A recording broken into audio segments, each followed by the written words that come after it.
कि ये इंपोर्टेड हुकूमत है।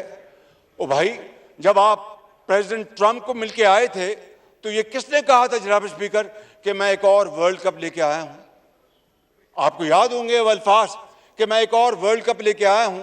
ये मैंने तो नहीं कहा था, बिलावल भुट्टो ने नहीं कहा था, ये इमरान नियाजी ने कहा था। और आज सबसे हमने ताल्लुकात खराब करा लिए और फिर कहते हैं जनाब ये डिक्टेशन लेते हैं। और मैं आपको आज बताता हूं, इसमें छुपाने की बात नहीं। इन्होंने जनाब एक लेटर लगा दिया, व्हाट्सएप किया कि जनाब हमने रूस को हमें सस्ता तेल देने की ऑफर की। रूसी हुकूमत ने तरदीद कर दी खुद कि हमने तो कोई पाकिस्तान को सस्ता तेल देने की ऑफर की है। जनाब स्पीकर, फिर काबीना में मेरे पास फॉरेन सेक्रेटरी आए, पूरी काबीना में उन्होंने सुना, काबीना में नहीं, हमारी वीट की मीटिंग चल रही थी, उसमें उन्होंने कहा जी कि हमें रूस से गंदम की हमें ऑफर है। जनाब स्पीकर, 3 मिलियन टन गंदम शॉर्ट है और वो कोई आसमानी आफत वजह नहीं है, कोई खराब मौसम उसकी वजह नहीं है, कोई खुदा ना खास्ता कोई बीमारी उसकी वजह नहीं है। वजह सिर्फ एक है कि टांग पर टांग रखकर हुक्म देना और पूरे पाकिस्तान में कुछ हो जाए मेरी बला से। अगर मैं हूं तो फिर सब कुछ है, अगर मैं नहीं हूं तो खुदा ना खास्ता मेरे मुंह में खाक, फिर पाकिस्तान भी नहीं है। ये है वो एटीट्यूड जिसने पाकिस्तान को आज इस तबाही की दहानी खड़ा कर दिया। जनाब स्पीकर, मैं आपको बता रहा हूं, और उस मीटिंग में मुझे फॉरेन सेक्रेटरी ने पूरे जो मौजूद थे उन्होंने कहा जी अपना रूस हमें दे रहा है गंदम। मैंने कहा कि अगर सस्ती तरीन गंदम मिलती है और आला क्वालिटी मिलती है तो इससे अच्छी बात क्या हो सकती है। हमने कहा कि जनाब उनसे बात करें। जनाब स्पीकर, इस बात को 1.5-2 महीने हो गए, मैंने एक मरतबा नहीं कई मरतबा मैंने काबीना में भी फॉलो किया। मैंने कहा अगर G2G रशिया से अगर हमें सस्ती गंदम मिलती है तो बहुत अच्छी बात है। और मैंने उन ममालिक को भी बता दिया कि भाई हमने अपना इंटरेस्ट देखना, पाकिस्तान का इंटरेस्ट देखना है, पाकिस्तान के 22 करोड़ अवाम का इंटरेस्ट देखना है, अपना फॉरेन एक्सचेंज बचाना है, खजाना बचाना है। अगर सस्ती गंदम मिलती है तो मैं लूंगा, मुझे किसी की कोई परवाह नहीं। जनाब स्पीकर, सिर्फ परसों ऑफर आई जब हम गंदम 5 लाख टन एक और 3 लाख टन एक खरीद चुके, तो परसों ऑफर उनकी आई G2G रशिया के साथ, और वो मैंने उनको काउंटर ऑफर भिजवाई है जनाब स्पीकर, और उनको कहा है कि आप हमें आप दें डिफर्ड पेमेंट पे और ये हमारी कीमत होगी। रशिया को मैंने कहा मुझे बताइए कि अगर खुदा ना खास्ता अल्लाह ताला माफ करे, मैं तो कहता हूं कि वो दिन मेरे लिए मर जाने के दिन है कि मुझ पर ये कोई इल्जाम लगाए कि मैं कोई फॉरेन एजेंट ये हैं, फॉरेन स्टूडेंट्स ये हैं। क्यों नहीं बताता चीफ इलेक्शन कमिश्नर? जनाब स्पीकर, चीफ इलेक्शन कमिश्नर क्यों नहीं बताते, क्यों नहीं फैसला करते? 8 साल लग गए जनाब स्पीकर, 8 साल लग गए, अभी तक फॉरेन फंडिंग केस का फैसला नहीं आया। उसमें क्या चीज माने है? जनाब स्पीकर, मेरा आपसे बड़े अदब से सवाल है कि 8 साल लग गए और वो पैसा फॉरेन फंडिंग का इसराइल से मैंने तो नहीं मंगवाया, वो इमरान खान ने मंगवाया। हिंदुस्तान से पैसा मैंने तो नहीं मंगवाया, वो इमरान खान ने मंगवाया। जनाब स्पीकर, 8 साल से वो किसी ने नोटिस लिया, किसी ने सुओ मोटो लिया? 8 साल, अंदाजा फरमाएं आप।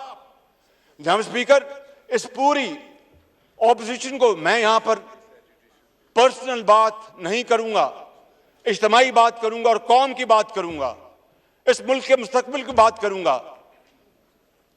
इन 3.25 सालों में वो होशियत कंडे इख्तियार किए गए जिससे एक मकसद था कि पूरी ऑपोजिशन को दीवार से लगा दिया जाए और इनका खुदा ना खास्ता नामो निशान मिटा दिया जाए।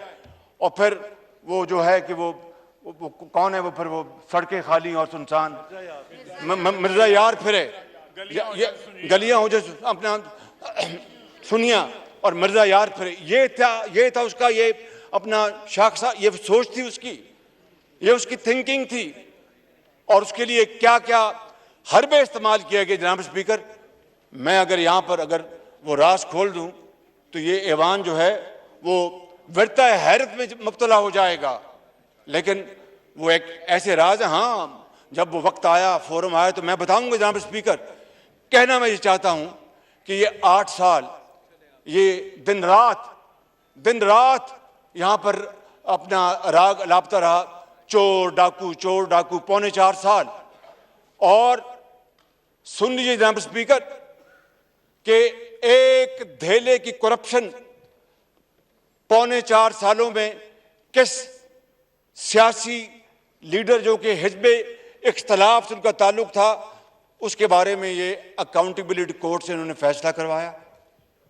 मुझे आप बताएं, दिल पे हाथ रखकर जनाब स्पीकर, मैं आज दिल की बातें करना चाहता हूं, क्योंकि ये कौम को मैंने वादा किया था, इस कौम से मैंने कहा था कि मैं आपसे हमेशा, मैं एक खताकार इंसान हूं, लेकिन मैं आपसे इंशाअल्लाह कोशिश करूंगा कि अपने रब के फजल से सच बात करूं, गलत बात नहीं करूंगा। और अगर ऐसी बात होगी तो मैं खामोश रहूंगा, आपसे झूठ नहीं बोलूंगा। जनाब स्पीकर, किस तरह दिन रात झूठ बोला गया, मुझे बताएं कि करप्शन, ये मैं आपको इसलिए बात आज कर रहा हूं कि आज दूध का दूध और पानी का पानी हो जाना चाहिए। मुझे बताएं, की गई इनके जमाने में 52 रुपए चीनी थी, 52 रुपए एक्सपोर्ट की गई, अरबों रुपए की सब्सिडी दी गई। जनाब स्पीकर, अरबों रुपए की सब्सिडी, और सब्सिडी के साथ और मेहरबानी की गई कि डॉलर ऊपर जा रहा था और रुपया नीचे जा रहा था। इसका मतलब युवा सादे अल्फाज में कि अगर डॉलर 100 रुपए है आज, तो 100 रुपए मिलेगा आपको अपना उसका एक्सपोर्ट से प्रोसीड्स। अगर डॉलर बढ़ गया, 105 हो गए, तो 5 रुपए और आ गए। वो डॉलर भी बढ़ता गया, रुपया भी नीचे जाता गया, सब्सिडी भी लेते रहे, यानी दोनों हाथों से कौम को लूटा गया।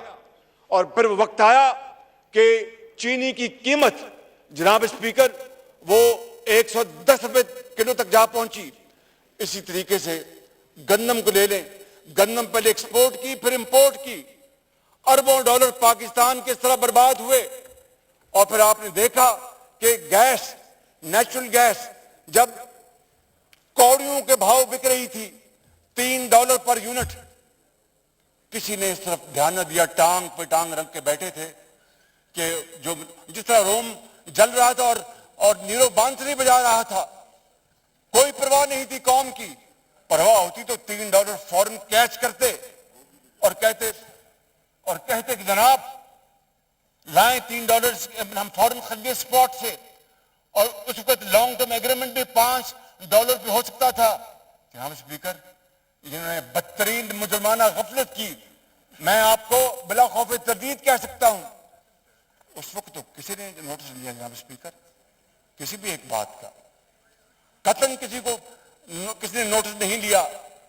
और जनाब स्पीकर, मुल्क की मईशत तबाही की तरफ बढ़ती रही। फिर IMF से एग्रीमेंट किया और IMF की एग्रीमेंट की धज्जियां उड़ाई, खुद एग्रीमेंट किया और धज्जियां उड़ाई और पाकिस्तान को डिफॉल्ट के बिल्कुल किनारे लगा दिया। किसी ने एक नोटिस लिया कि भाई आप एक सॉवरेन स्टेट मुआहदा करता है, उसकी आप वॉयलेट कर रहे हैं, ये क्यों कर रहे हैं आप।